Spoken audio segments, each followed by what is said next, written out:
सुबह की चाय। अब नहीं होता मुझसे काम। 3 बेटों की माँ हूँ मैं, पर देखो आज भी काम कर रही हूँ।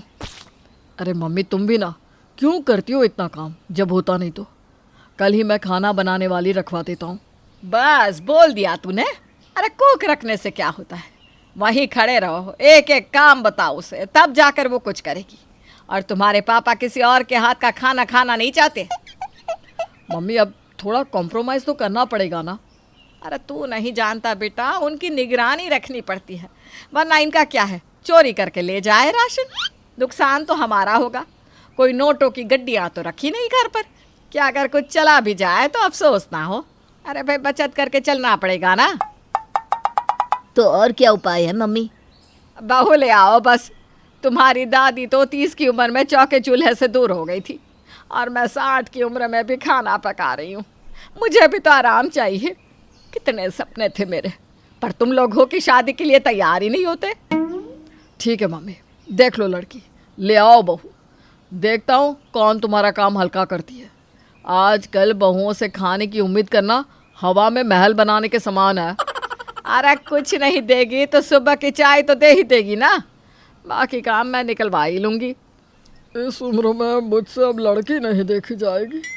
अरे उसकी चिंता आप मत कीजिए, लड़की तो मैंने पहले ही देख रखी थी, बस अमन की हाँ का इंतज़ार था।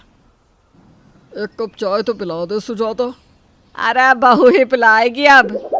सुजाता अपनी पसंद की लड़की से अमन की शादी करवा देती है। शादी के दूसरे दिन। क्या बात है, बहू अभी तक उठी नहीं? 10 बज गए। सुबह की चाय के बिना पेट क्लियर नहीं होता मेरा। अरे कल तो शादी हुई है, थक गई होगी बेचारी, क्योंकि काजल की माँ ने कहा था कि 4 बजे के बाद 1 मिनट भी बिस्तर पर नहीं रहती वो। कुछ ही देर बाद काजल कमरे से बाहर आती है। आप लोग उठ भी गए इतनी सुबह? अरे बेटा हम लोग तो 4 बजे ही उठ जाते हैं। इतनी सुबह उठ के करते क्या है? अरे बाबा, मैं तो आज तक 10 बजे के पहले उठी ही नहीं। तो स्कूल कैसे जाते थे भाभी आप? मेरा तो डे स्कूल था ना देवर जी। समधन जी ने कहा था कि तू 4 बजे के बाद बिस्तर पर नहीं रहती, तो मतलब उन्होंने झूठ कहा? नहीं नहीं मम्मी जी, मॉम ने सच ही तो बताया। दोपहर को मैं 2-4 बजे तक ही सोती हूँ, कभी 5 नहीं बजने दिया मैंने। 10 बजे उठने के बाद तू फिर से 2 बजे सो जाती है बहू? हे भगवान। क्यों मम्मी, चाय नहीं पियोगी क्या? बेचारी सुजाता, उसके सारे सपनों पर पानी फिर गया था। अब तो उसे 4 नहीं 5 लोगों का खाना बनाना पड़ता था, क्योंकि काजल तो खाना बनाने के वक्त सोई ही रहती थी।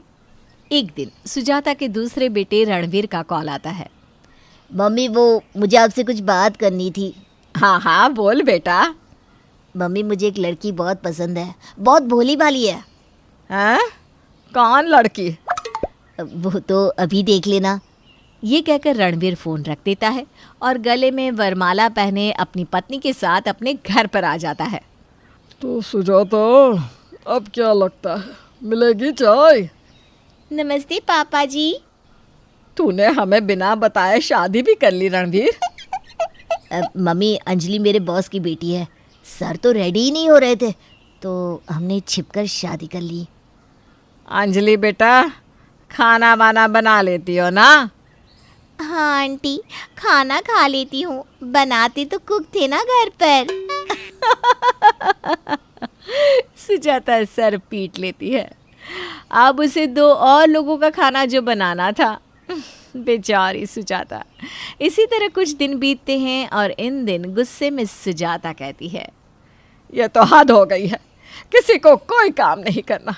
अब मैं बस निखिल और निखिल के पापा के लिए खाना बनाऊंगी, बाकी तुम दोनों अपना और अपने अपने पतियों का देख लो। अब सुजाता बस एक ही बार सुबह खाना बनाकर रख देती, जो तीनों माँ बेटे खा लेते। ना सुबह काजल वक्त पर उठती और ना ही अंजलि। 2 लड़कों को काम पर भूखे ही जाना पड़ता। दोपहर के वक्त, आई एम हंग्री। मुझे भी बहुत भूख लग रही है, बाहर से ऑर्डर कर ले क्या? हाँ ये सही है। काजल और अंजलि अब बाहर से ही खाना ऑर्डर करके खाने लगती है और अपने पतियों को भी खिलाने लगती है। लगातार बाहर का खाना खाने के कारण अमन की तबीयत बिगड़ जाती है। मेरा पेट काजल। ओ गॉड, अचानक आपको क्या हो गया? मम्मी जी देखिए ना। हाँ, मैंने डॉक्टर को बुलाया है, आता होगा वो। कुछ देर में डॉक्टर उनके घर पहुंचते हैं और अमन को डायग्नोस करते हैं।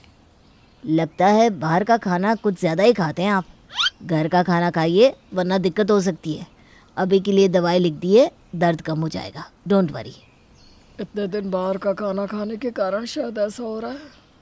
मुझे तो लगा था कि मेरे खाना ना बनाने पर तुम लोग खुद कुछ कोशिश करोगी, पर तुम लोग ने तो आसान रास्ता अपना लिया। देखो अब कौन भुगत रहा है। अब मैं कुकिंग करूंगी मम्मी जी, घर पर ही खाना बनाऊंगी। मुझे तो लगता है निखिल की भी शादी कर देनी चाहिए, फिर हम तीनों एक टाइम खाना बना लेंगे, किसी को दिक्कत ही नहीं होगी। और ऐसा ही होता है। सुजाता की तीसरी बहू भी आ जाती है और अब तीनों एक एक वक्त खाना बनाने लग जाती है। पर सुबह उठना अब भी एक मसला था। अरे कोई चाय पिलाएगा क्या? अरे कोई चाय बनाए तो मुझे भी दे देना। 9 बजे नाश्ता बनाने स्नेहा कमरे से बाहर आती है। बहू चाय पिला दे, बड़ी बदहजमी हो रही है। थोड़ी जल्दी उठ जाया करना बहू। कोई मुझे रात भर काम करवा ले पर उठने को ना बोले मम्मी जी, उठा नहीं जाता मुझसे जल्दी। स्नेहा रसोई में जाकर चाय बनाकर लाती है। तभी अंजलि और काजल सर पकड़े कमरे से बाहर आती हैं। अरे क्या हो गया तुम दोनों को? सुबह चाय चाय की आवाज़ से सर में दर्द हो गया है। अब मुझे चाय पीनी पड़ेगी। एक शाम सुजाता और भैरव साथ बैठे होते हैं। भैरव कुछ सोच रहा होता है। क्या हुआ जी, क्या सोच रहे हो? इस चाय के मसले का हल सोच रहा हूँ, कुछ तो करना ही पड़ेगा। चलो मिल गया उपाय। रात को खाने के टेबल पर मैं अपनी जायदाद का बंटवारा करना चाहता हूँ। 4 हिस्से, 20-20% तुम तीनों भाइयों का और 40 मेरा। मरते वक्त मैं उसे दे जाऊंगा जो इस बूढ़े को वक्त पर चाय पिला दे, मुझे समय पर खाना दे दे। ये बात सुनते ही तीनों बहुओं के कान खड़े हो जाते हैं और फिर सोचने की ज़रूरत ही नहीं कि अगली सुबह क्या हुआ होगा।